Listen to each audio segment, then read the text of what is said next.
Marcos Duval afirmou que pedirá o afastamento de Moraes da relatoria dos inquéritos que apuram a invasão aos prédios dos três poderes em Brasília no dia 8 de janeiro.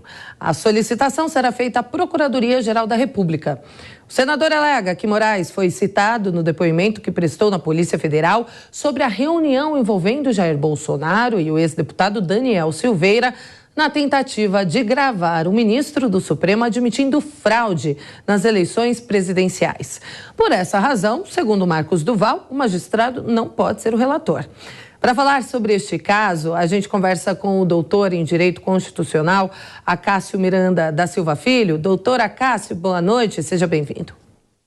Boa noite, Kalina. É um grande prazer falar com você e com aqueles que nos acompanham.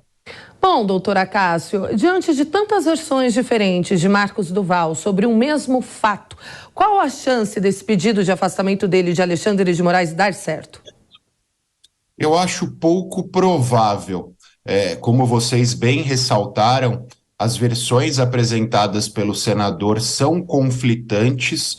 Todas as vezes que ele foi ouvido, seja pela própria imprensa, seja através das suas redes sociais, alguns pontos dos seus depoimentos, das suas declarações, não casam. Essa última ponderação, onde ele afirma que pedirá à Procuradoria-Geral da República o afastamento do ministro Alexandre de Moraes, uma vez que, por ter sido citado, ele se tornaria suspeito, este é o termo técnico que o Código de Processo Penal usa, é indicativo de duas circunstâncias.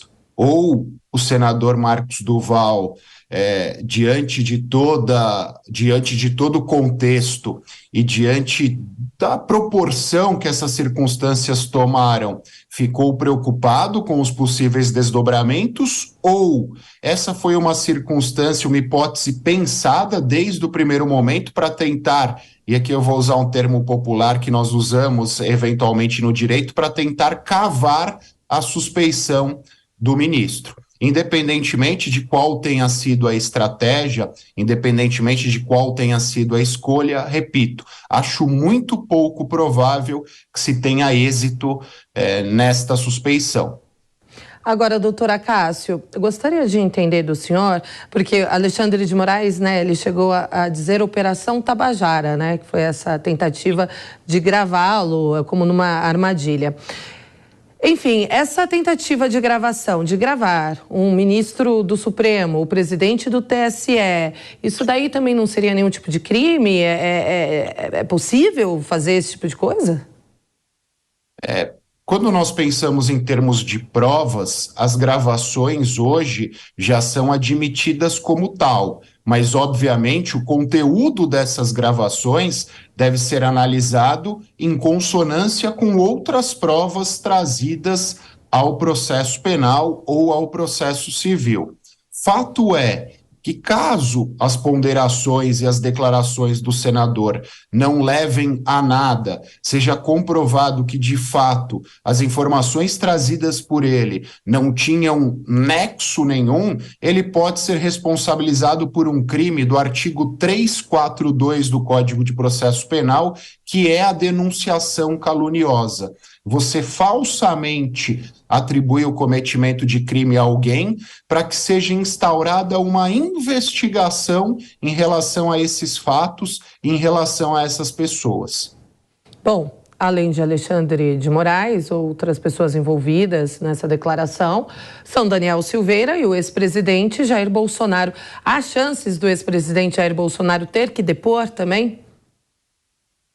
Se comprovados que esses fatos têm um mínimo de materialidade, um mínimo de veracidade no seu conteúdo, é possível sim que o ex-presidente seja convocado pela Polícia Federal para que ele preste depoimento em relação a estes fatos.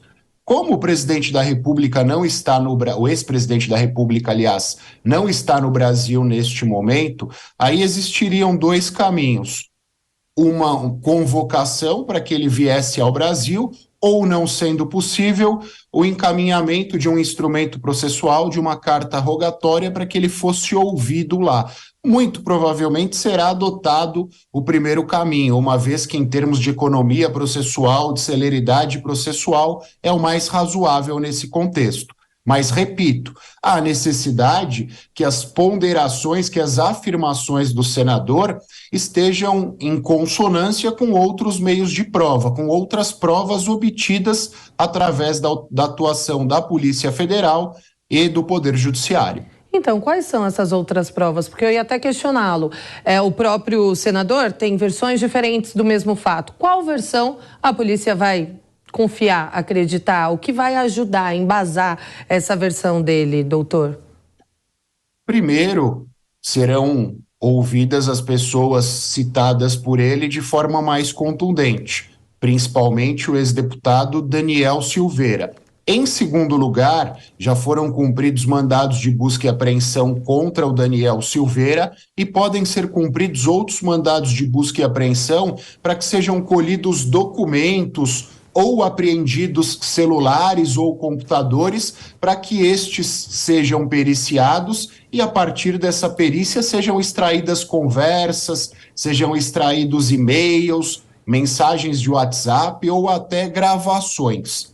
Juntadas todas essas provas e sendo minimamente factíveis as ponderações a partir disso, aí sim podem ser feitas intimações em relação ao ex-presidente da República, podem ser feitas intimações em relação a outras pessoas que supostamente participaram desta reunião e, em havendo elementos críveis em relação ao próprio ministro Alexandre de Moraes, aí sim existiriam elementos contundentes para que ele fosse afastado dessa relatoria com base na suspeição. Mas, repito, e foi o início desse nosso bate-papo, os elementos que se tem hoje não são suficientes para a suspeição do ministro. É necessário que sejam colhidas outras provas pelas autoridades policiais e pelas autoridades judiciárias.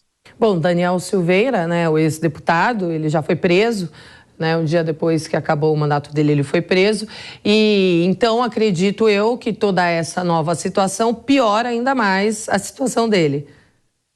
Sim, piora a situação dele. Nós tivemos no ano passado, inclusive, uma condenação que foi objeto de graça por parte do presidente da República. E mesmo em relação a essa condenação, mesmo que ela tenha sido afastada, pesam outros fatos, pesam outras acusações contra o Daniel Silveira, inclusive essa feita ontem pelo senador Marcos Duval. Diante disso, a situação dele a cada dia se complica, uma vez que, mesmo tendo havido afastamento em relação àquela condenação anterior, existem outros elementos que podem levá-lo a outras condenações. Doutor, e por fim, se caso tudo isso seja comprovado, se caso houve de fato uma tentativa de golpe, o quão grave é isso para o nosso país?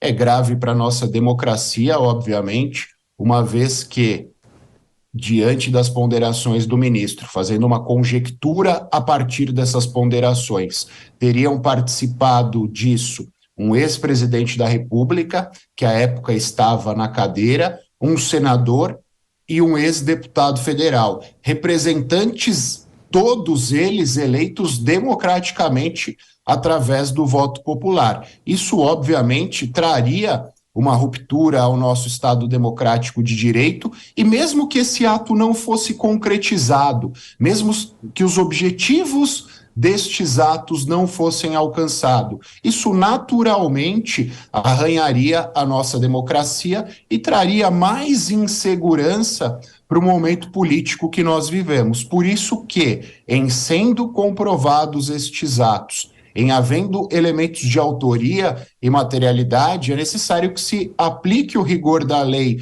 em relação aos envolvidos, sejam eles quem forem, até como forma de manutenção, como uma forma simbólica de reiterar a força da nossa democracia. Tá certo, doutora Cássio Miranda, obrigada pela entrevista, excelente final de semana para o senhor. Obrigado, Kalina. Sempre um prazer estar com vocês e com nossos ouvintes. Um grande abraço, excelente final de semana. Obrigada.